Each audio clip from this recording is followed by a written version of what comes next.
প্রিয় স্যামজনবাসী, আমাদের আরও একটি নতুন টেক নিউজ। নিশ্চয়ই আপনারা খুব ভালো রয়েছেন। আপনাদের হয়তো খেয়াল আছে, গত মাসে গ্যাজেট ম্যান আমাদের জন্য একটি গিভঅ্যাওয়ে অ্যারেঞ্জ করেছিল।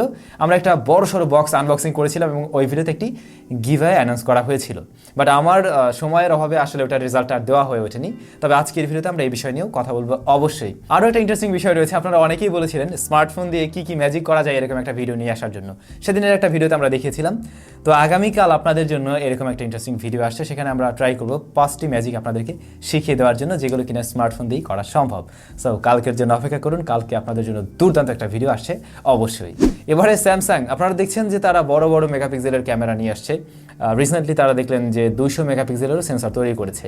2025 সালের মধ্যেই তারা মানুষের চোখের সমান মেগাপিক্সেলের ক্যামেরা নিয়ে আসতে যাচ্ছে স্মার্টফোনের জন্য, অর্থাৎ 576 মেগাপিক্সেলের। মানে এমনটাও সম্ভব, একটা মোবাইল ফোনের রেয়ারে এরকম ধরনের ক্যামেরা থাকতে পারে। এবং তারা মোটামুটি যেমনটা দাবি করছে, মানুষের চোখ যতটুকু ডিটেলস ক্যাপচার করতে পারে ওই ক্যামেরাও নাকি ঠিক ততটুকুই ডিটেলস ক্যাপচার করতে পারবে। আদৌ কি এমনটা সম্ভব? যদি সম্ভব হয় 2025-এর মধ্যেই হয়তো আমরা এমন কিছু দেখতে পাবো। একই রকমভাবে মটোরোলাও খুবই ইন্টারেস্টিং একটা টেকনোলজি আজকে অ্যানাউন্স করে দিয়েছে, তাদের এয়ার চার্জার। বিষয়টা হলো এমন, চার্জারটি ঘরে রয়েছে, ধরুন এখানে রাখা রয়েছে। এবারে আপনি রুমে জাস্ট মোবাইল ফোন নিয়ে প্রবেশ করবেন, বা ওই চার্জার ইউনিটের মোটামুটি 3 মিটারের মধ্যে আপনার ডিভাইসটি থাকলেই হলো, অটোমেটিক আপনার ডিভাইস চার্জ হওয়া শুরু করবে। কোনো ধরনের ক্যাবেল কানেকশন করতে হবে না, কোনো ধরনের ওয়্যারলেস চার্জিং ইউনিটের উপর আপনার ফোনটাকে রাখতেও হচ্ছে না, অটোমেটিকই চার্জ হওয়া শুরু করবে। এবং 3 মিটারের মধ্যে 4টি ডিভাইসকে অ্যাট এ টাইম সেটা চার্জ করতে পারবে। এবং এর আউটপুটটা হচ্ছে গিয়ে 5 ওয়াট, অর্থাৎ ফোনটা 5 ওয়াটে চার্জ হবে। মানে টেকনোলজি ডিভাইডে কোথায় যাচ্ছে। এর আগেও আমরা Xiaomiর তরফ থেকে আমরা জেনেছিলাম OPPO এরকম টেকনোলজি নিয়ে কাজ করছে। সো ভবিষ্যতে আমরা হয়তো এমন কিছুই পেতে যাচ্ছি, আমাদেরকে আর তখন চার্জার বা তারযুক্ত চার্জার এই ধরনের কিছু নিয়ে আর ঘোরাফেরা করতে হবে না। তখন দেখবেন যে ফোনের এই যে চার্জিং পোর্টটাও নেই, জাস্ট একটা মোবাইল ফোন থাকবে, অটোমেটিক চার্জ হতে থাকবে। ডিজিটাল চ্যাট স্টেশনের একটি পোস্ট অনুযায়ী যতদূর সম্ভব এবছরের শেষ দিকটাতে, মানে লাস্ট কোয়ার্টারে গিয়ে OPPO RENO 7 সিরিজ লঞ্চ হতে পারে। বাংলাদেশে এখন পর্যন্ত OPPO RENO 6 সিরিজের এই দেখা মেলেনি, সেখানে OPPO RENO 7 সিরিজে লঞ্চ হতে যাচ্ছে এবছরের শেষ দিকটাতে গিয়ে। আমি বেশ কিছু লিক্স পেয়েছিলাম এবং সেখান থেকে জানতে পেরেছিলাম RENO 6টা দেশের বাজারে হয়তো নভেম্বর বা ডিসেম্বরের মধ্যে লঞ্চ হয়ে যাবে। দেখবেন ওই সময় গ্লোবাল মার্কেটে কিনা OPPO RENO 7 সিরিজে লঞ্চ হয়, যদি চ্যাট স্টেশনের কথাটা সত্যিই হয়। সো আমার যা মনে হয়, বাংলাদেশে আসলে ব্র্যান্ডগুলোর একদম গ্লোবাল মার্কেটের সাথে তাল মিলিয়ে সেম টাইমে লঞ্চ করা উচিত।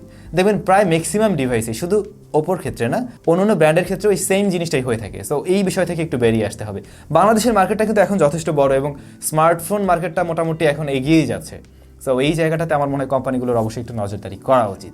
টেকনো স্পার্ক 7 এ মাসের এই 13 তারিখ ইন্ডিয়াতে লঞ্চ হওয়ার কথা রয়েছে, যেটা বাজেট ফ্রেন্ডলি স্মার্টফোনই বলা যায়। ইন্ডিয়ার মার্কেটে হয়তো এর বেস ভ্যারিয়েন্টটা 9,000 রুপিতে আসছে। এবং এই মোবাইল ফোনটিতে একটি HD+ রেজলিউশনের ডিসপ্লে থাকবে, সেই সাথে এই মোবাইল ফোন থাকবে Helio P22 প্রসেসরটা একেবারে।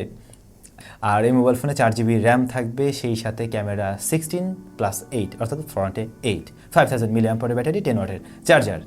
টেকনোর স্পার্ক সিরিজের ফোন যেহেতু দেশের বাজারেও লঞ্চ হতে পারে, মানে বাংলাদেশেও লঞ্চ হতে পারে। ভাই ব্রাদার, আমরা পরবর্তী নিউজটাতে যাব, তবে তার আগে ওই ব্যাপারটা একটু এখন ক্লিয়ার করে নিই, অর্থাৎ গিভঅ্যাওয়ের রেজাল্টের বিষয়টা ক্লিয়ার করে নিই। এখন আমি যে কাজটা করব, সরাসরি কম্পিউটারের স্ক্রিনে চলে যাব এবং সেখানে গিয়ে আমরা কমেন্ট পিকারের মাধ্যমে আমাদের আজকের উইনারদেরকে বেছে নিব, দেখব কে কে হলেন লাকি উইনার। তো চলুন যাওয়া যাক।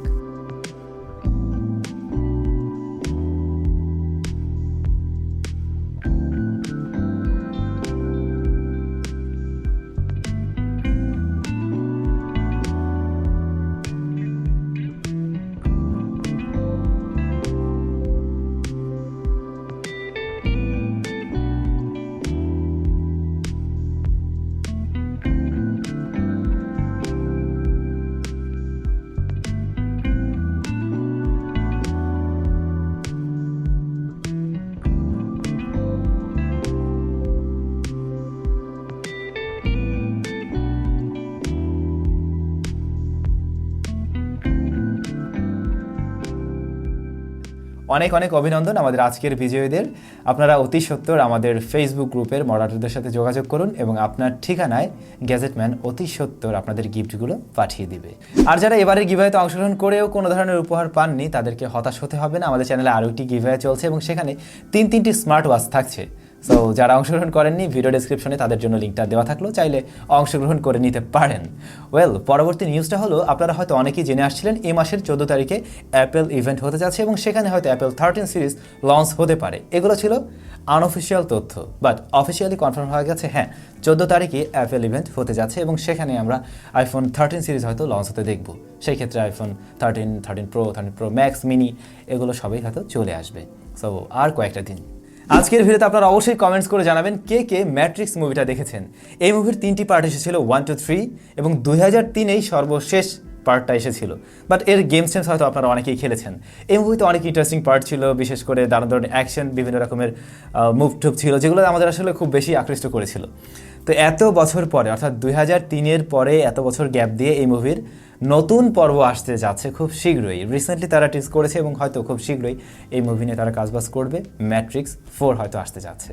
স্যামসাং গ্যালাক্সি M52 এই স্মার্টফোনটা BIS সার্টিফিকেশনে লিস্টিং হয়েছিল এবং ফাইনালি ইন্ডিয়ার অফিসিয়াল সাইটেও এটা লিস্টিং হয়েছে এবং হয়তো এই স্মার্টফোন খুব শীঘ্রই চলে আসবে। যেহেতু অফিসিয়াল সাইটে চলে এসেছে, সো খুব শীঘ্রই লঞ্চ হওয়ার পসিবিলিটি আছে। কোয়ালকম স্ন্যাপড্রাগন 778 এই প্রসেসর দিয়ে আসার কথা রয়েছে এই স্মার্টফোন এবং আমার মনে হয় দেশের বাজারে এই মোবাইল ফোনটা অফিসিয়ালি লঞ্চ হওয়ার পসিবিলিটি আছে।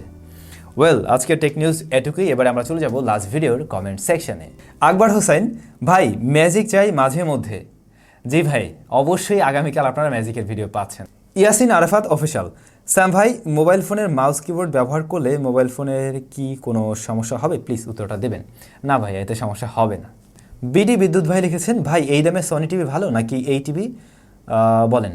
হায়ারের একটি টিভি নিয়ে আমরা গতকালকে একটা রিভিউ দিয়েছিলাম। তো আমি জানি না আসলে এরকম 27-28 হাজার টাকায় আসলে সনি টিভি পাওয়া যায় কিনা। সনির প্যানেল তো আরও দারুণ হয়ে থাকে। যদি একদম অরিজিনাল সনি হয় দেন অবশ্যই সেটা ভালো হওয়ার কথা আর কি। আমাদের দুনিয়া ভাইয়া ভিভো Y21 নিয়ে একটি ভিডিও দেখতে চাই প্লিজ। আমি ট্রাই করব ভাইয়া এই ফোন নিয়ে একটি রিভিউ দেওয়ার জন্য যদি হাতে পেয়ে যাই। সবাই অনেক বেশি ভালো থাকবেন, সুস্থ থাকবেন আর কালকের ওই ইন্টারেস্টিং ভিডিওর জন্য অপেক্ষা করুন, ওটাতেই দেখা হয়ে যাবে।